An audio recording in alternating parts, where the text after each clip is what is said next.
Welcome to the woman of honour series. ഇന്ന് ഒരു ചെറിയ ചിന്ത, അതായത് നമ്മളുടെ പഴയ നിയമത്തിൽ നിന്നും യെശയ്യാ പ്രവാചകൻ്റെ പുസ്തകത്തിലുള്ള ഒരു വിഷയം ചിന്തിക്കാമെന്ന് വിചാരിക്കുകയാണ്. അതായത് യെശയ്യാ പ്രവാചകൻ്റെ പുസ്തകം 44-ാം അധ്യായം 28-ാം വാക്യം. കോരേഷ് എൻ്റെ ഇടയൻ, അവൻ എൻ്റെ ഹിതമൊക്കെയും നിവർത്തിക്കും എന്നും യെരുശലേം പണിയപ്പെടും, മന്ദിരത്തിന് അടിസ്ഥാനമിടുമെന്നും ഞാൻ കൽപ്പിക്കുന്നു. ഇവിടെ നമ്മൾ നോക്കുമ്പോൾ പിതാവായ ദൈവം ബാബിലോണിൽ പ്രവാസത്തിലായിരിക്കുന്ന ആ ജനത്തോട്, ഇസ്രയേൽ ജനത്തോട്, അതായത് അവർ ഏകദേശം 70 വർഷം അവരുടെ അടിമകളായിരുന്നു ആ ബാബിലോൺ പ്രവാസകാലത്ത്.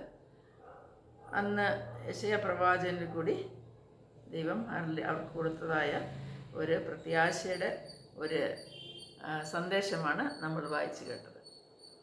ഇത് ഏറ്റവും വളരെ റിമാർക്കബിളായിട്ടുള്ള ഒരു പ്രോഫറ്റിക് വേഴ്സാണെന്ന് പറയേണ്ടി വരുന്നു. കാരണം ഈ കോരേഷ് എന്ന് പറയുന്ന രാജാവ് ജനിക്കുന്നതിന് 100 വർഷം മുമ്പ്, ഏകദേശം 100 വർഷം മുമ്പുള്ള ഒരു പ്രോഫറ്റിക് മെസ്സേജാണിത്. അപ്പോൾ ദൈവം ഒരു പേഴ്സണെ ജനിക്കുന്നതിന് മുമ്പ് തന്നെ അവനെ ഐഡൻറ്റിഫൈ ചെയ്യുകയാണ് ചെയ്യുന്നത്. Where God identifies the Persian king Cyrus by name as his shepherd.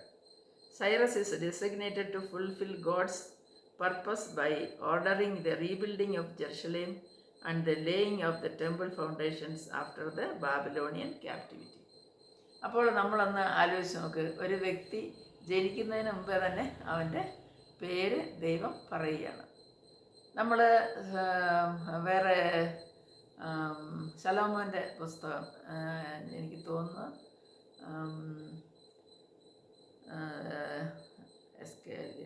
I think പ്രോവർബ്സിലാണെന്ന് തോന്നുന്നു, ഏത് ബുക്കാന്ന് ഞാൻ കറക്റ്റായിട്ട് ഓർക്കുന്നില്ല. അതിലുണ്ട് ഒരു മനുഷ്യൻ ജനിക്കുന്നതിന് മുമ്പേ തന്നെ അവൻ്റെ പേര് ദൈവം ഓൾറെഡി പറഞ്ഞിരിക്കുന്നു. അപ്പോൾ ഇവിടെ നമ്മൾ കാണുന്നത് സൈറസ് ഒരു പേർഷ്യൻ കിങ് ആണ്. അദ്ദേഹം ജനിക്കുന്നതിന് മുമ്പ് തന്നെ ദൈവം ഐഡൻറ്റിഫൈ ചെയ്ത് ആ മനുഷ്യൻ്റെ പേരും ആ മനുഷ്യൻ്റെ മിഷനും പ്രത്യേകമായിട്ട് പറയുകയാണ്.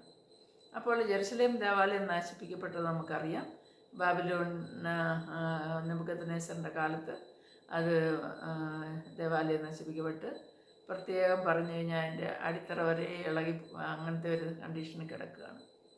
അപ്പോൾ 100 വർഷം ഇവരെ വെടിവെപ്പാനായിട്ട് ജനിക്കുന്നതിന് മുമ്പേ തന്നെ ദൈവം പറഞ്ഞ് ആ ദേവാലയം പണിയുമെന്നും അതിൻ്റെ ഫൗണ്ടേഷൻ ഇടുമെന്നും അത് റീബിൽഡിങ് ചെയ്യുമെന്നും അതിൻ്റെ ഫൗണ്ടേഷനൊക്കെയും ചെയ്യുമെന്നുള്ളത് വളരെ കൃത്യമായിട്ട് ആ ഒരു വ്യക്തിയെക്കുറിച്ച്, അതും ദൈവം അവനെ എൻ്റെ ഇടയനെന്നാണ് വിളിക്കുന്നത്. ഒരു പുറജാതിക്കാരനായ ഒരു രാജാവിനെ എൻ്റെ ഇടയനെന്ന് അഡ്രസ്സ് ചെയ്യുന്ന വേറെ ആരെയുമില്ല. സാധാരണയായിട്ട് ഇസ്രയേൽ മക്കളെയാണ് ദൈവം അങ്ങനെ പറയാറുള്ളത്. എന്നാൽ ഇങ്ങനെ ഒരു വ്യക്തിയെക്കുറിച്ച് എൻ്റെ ഇടയനെന്ന് പറഞ്ഞിരിക്കുന്നു. അതേപോലെ തന്നെ അത് നിവൃത്തിയാകുന്നത് നമുക്കറിയാം. ഇതിൽ നമ്മൾ നോക്കുമ്പോൾ പ്രോഫറ്റിക് ഫോർടെല്ലിംഗ് എന്ന് പറയുന്നത് അത് റഫ്ലി ഒരു 150-200 ഇയേഴ്സ് ബിഫോർ തന്നെ സൈറസ് പവറിൽ വരുന്നതിന് മുമ്പ് തന്നെ ഈ കാര്യം ദൈവം അറിയിച്ചിരിക്കുകയാണ്. അതുപോലെ തന്നെ എൻ്റെ ഷെപ്പേർഡ് എന്ന് വിളിക്കുമ്പോൾ ഒരു പാജൻ കിങ്ങിനെയാണ് ദൈവത്തിൻ്റെ സ്വന്തം സ്ഥലത്ത്, അതായത് സ്വന്തം മക്കളുടെ രാജ്യത്ത് അതിനെ റെസ്റ്റോറേഷൻ ചെയ്യുവാനായിട്ട് ഉപയോഗിക്കുന്നത് ഒരു പുറജാതിക്കാരനായ ഒരു കിങ്ങിനെയാണ്, ഒരു പാജൻ കിങ്ങിനെയാണ്. അതുപോലെ തന്നെ ആ ടാസ്ക് അത് വളരെ എൻഷുറായിട്ട് അത് പറയുന്നുണ്ട്. എന്താണ് ചെയ്യണം? ഫൗണ്ടേഷൻ ഇടണം, ടെമ്പിളിൻ്റെ ജെറുസലേമിൻ്റെ ഫൗണ്ടേഷൻ ലേ ചെയ്യുന്നു. അതുപോലെ തന്നെ ടെമ്പിൾ റീബിൽഡ് ചെയ്യണം. അത് ഫുൾഫിൽമെൻ്റ് ആയതും അതുപോലെ തന്നെയാണ്. Fulfilled. Cyrus conquered Babylon and issued a decree allowing the Jews to return and rebuild the temple. എസ്രായുടെ പുസ്തകം 1-ാം അധ്യായം 1 മുതലുള്ള 4-ാം വാക്യത്തിൽ ഇതെടുത്ത് പറയുന്നു. അതായത് അവന് ഒരു പേർഷ്യൻ കിങ്ങിനെ കൊണ്ട് ഒരു ബാബിലോൺ രാജ്യം പിടിച്ച് എടുത്തിച്ച് ആ ഭരണം അവൻ ഏറ്റെടുത്ത് അവിടെയുള്ള ജനത്തെ വിടുവിക്കുകയാണ് ചെയ്യുന്നത്. അല്ലാതെ പേർഷ്യയിലായിരുന്നില്ല, ഇവർ ബാബിലോണിലായിരുന്നു. അപ്പോൾ പേർഷ്യൻ കിങ് ബാബിലോൺ പിടിച്ചടക്കി അതിനുശേഷം ഒരു ഡിഗ്രി ഈ യഹൂദന്മാരെ വിടുവിക്കാനായിട്ട് ഡിഗ്രി പുറപ്പെടുവിക്കുന്നു. അങ്ങനെ അവർ അദ്ദേഹത്തിൻ്റെ പെർമിഷൻ അദ്ദേഹം അതിനെ പ്രത്യേകമായിട്ടുള്ള ഒരു അതിൽ ദൈവത്തിൻ്റെതായ സോവറിജിൻ കൺട്രോൾ ഉണ്ടായിരുന്നു നമുക്ക് കാണുവാൻ ഹിസ്റ്ററിയിൽ. Over history and world leaders to accomplish ദൈവത്തിൻ്റെ വില്ല്, ദൈവത്തിൻ്റെ ആ ഒരു ആലോചന, അവൻ്റെ തീരുമാനം നടപ്പിലാക്കുവാനായിട്ട് അവൻ പറഞ്ഞാൽ അത് ചെയ്യുന്നവനാണ്.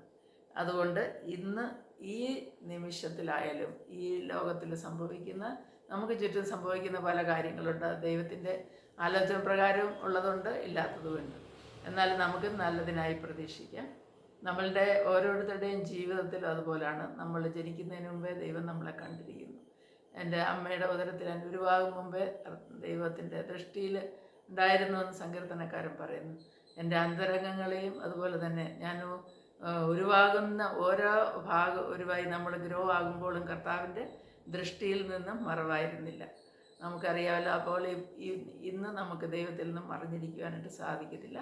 നമ്മൾ ദൈവസന്നിധിയിൽ നമ്മളെ സമർപ്പിച്ച് അവൻ്റെ ആഗ്രഹപ്രകാരം, അവൻ്റെ ആ ഒരു പ്ലാനും പദ്ധതിയും പ്രകാരം കീഴടങ്ങി നമ്മൾ ജീവിക്കുമ്പോൾ നമുക്ക് സമാധാനം, സന്തോഷം, പരിശുദ്ധാത്മാവിൽ നമുക്ക് എല്ലാവിധ അനുഗ്രഹങ്ങളും ലഭിക്കുമെന്നുള്ളതാണ്.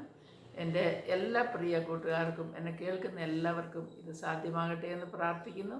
അതുപോലെ നിങ്ങൾക്ക് എല്ലാവർക്കും നല്ലൊരു ദിവസം ആശംസിക്കുകയും ചെയ്യുന്നു. Bye to all. Bye. May God bless you all.